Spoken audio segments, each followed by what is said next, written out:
this is the worst real estate investing strategy for beginners in 2024, and it's pretty controversial. So this is probably one of the most popular topics that you hear when you get into real estate investing, and I chose rentals unless you have high active income, and we'll talk about why. So I'm sick of seeing people on the internet say, you can get rental properties and cash flow this amount a month and retire early at 30, 40, and all that stuff. And in reality, I think there's better ways to go about it, and I think it doesn't make sense anymore, at least in 2024. Maybe it did 5 years ago, 10 years ago, 15, 20, but what we're going to talk about, you'll understand and see why it doesn't really make sense anymore, and there's better ways to go about it. And yes, I understand there's a bunch of pros in rental properties, which I'll talk about right now. Depreciation, you can write off things for depreciation, okay? And there's a bunch of tax benefits that come along with rental properties. It is passive income. Once you're at a point, maybe you pay off the property, so you start cash flowing passive income. I get it. It's an asset. You can cash flow and sell. I understand that. I understand that you can do 1031 exchange. When you're ready to sell your investment property and upgrade into another one, you can defer some tax payments. It's a huge thing, and it's very beneficial for people in the real estate investing industry, 1031 exchange.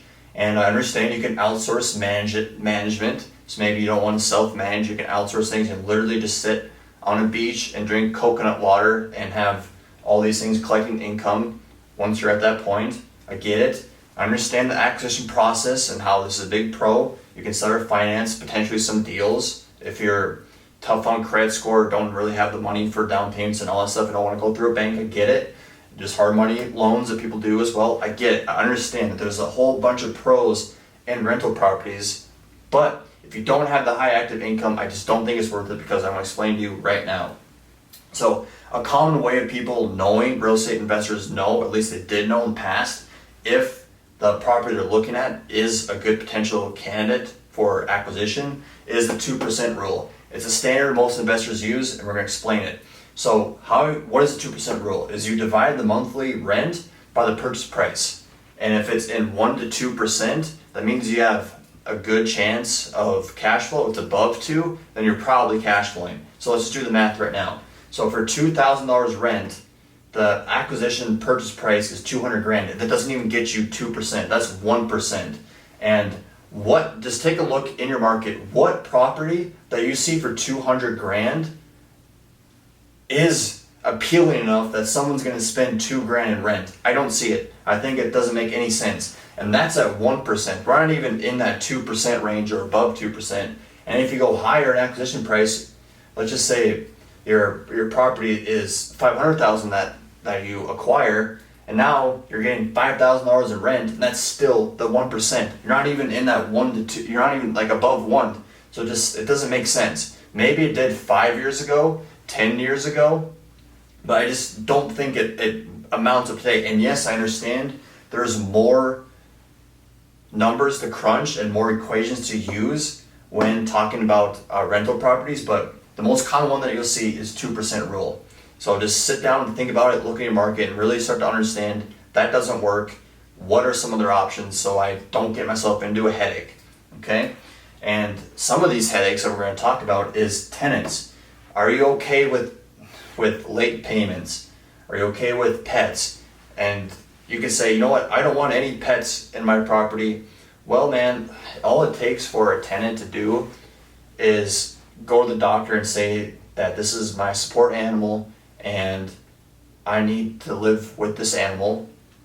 And if you don't allow me to do so, you can get sued. That's a potential scenario that could happen. And tenants, they don't treat your property like it's an asset. They treat it like it's a normal rental property, okay? So they just don't care about it as much as you do. And they could trash the place, they could damage the place, the animals could scratch things up, pee on the carpet, all sorts of headaches. The dog could dig stuff up in the backyard. You just don't know what could happen. And there's so many curveballs that could get thrown at you. And if you're not equipped to sit on the curveball and hit a home run, it could really keep your knees locked and just strike out. So that's a baseball reference. And if you're not careful, you can get sued if you're not. If you don't have the right wording in place, you don't have the right LLC set up in place, and if something goes wrong, you could potentially be responsible for it, get sued, and now it's really bad. And this is just on the tenant side. So now we understand tenants are a headache. And now let's talk about cash flow. You know, the low returns. Let's just say that your mortgage is $2,000 or something, and the monthly mortgage payment is $1,500. Are the returns really worth it? We're not even counting other expenses on top of that.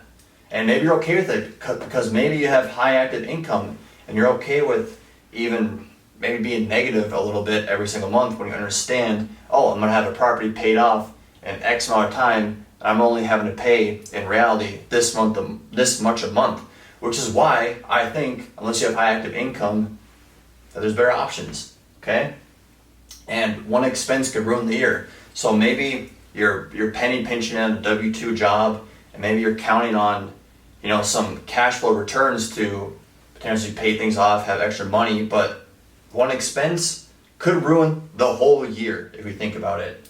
So that's one way to think about it. And I think it takes way too long to make the money you're expecting to return. And when you actually sit down and look at it, and yes, some people are okay with playing the long game, I get it. Maybe you stack up one rental property, get a second one, a third, or fourth, and really now you're really building up a big collection. But to go from 1 to 2, how do you acquire that second one? Maybe you go around the seller finance, hard money loan ways, I get it, but I think it's a better idea to have the high active income first to do so, to get the next property, because you're not going to get your second property off the cash flow from the first one. Not going to happen. So now we understand the 2% rule, how a lot of investors look at things, and there's more formulas to go about that. We understand tenants are a headache. We understand the slow cash returns, and it takes a while to build equity, all that stuff. And now let's look at some alternatives. I think a better alternative, at least in real estate investing, is fix and flip. And the money you put, understand that there's formulas involved in that too. ARV, after renovation value, when you really know what you're doing.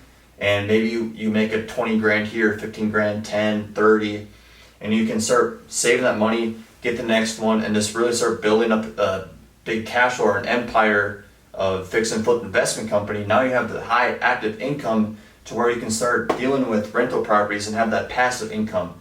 So that's one way I think is a better alternative. It's something I may get into myself. And another way is wholesaling. If you're good at sales and negotiations, and you're just making phone calls all day, and it's a skill. Maybe you get 5 grand here, 1,000, 2,000, 20, 30, and just really develop your skills that way. And now you have good high active income. Maybe now you start dabbling into rentals, okay? Or maybe become a real estate agent, become a really good professional agent in your industry, in your market, and have a really good career that way. And now you're doing sustainably pretty good. Now you're ready to start investing into rentals because now you understand the market a lot more than some people. And this is a big way, I think, is very important, and a better alternative sometimes than rental properties is the S&P 500.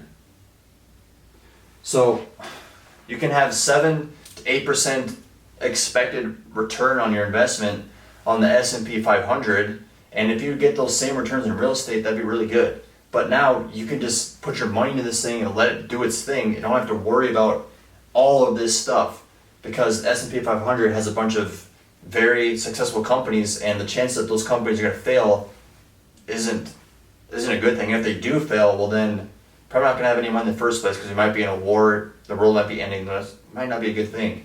So now you understand, hopefully, why I think rental properties is the worst real estate investing strategy for beginners, unless you have high active income and you really know what you're doing. So if you're on YouTube, please hit the subscribe button. If you're on Facebook, follow for more, like, comment, and I'll keep pumping out more content. So hope you guys learned something. Thanks for watching. Bye.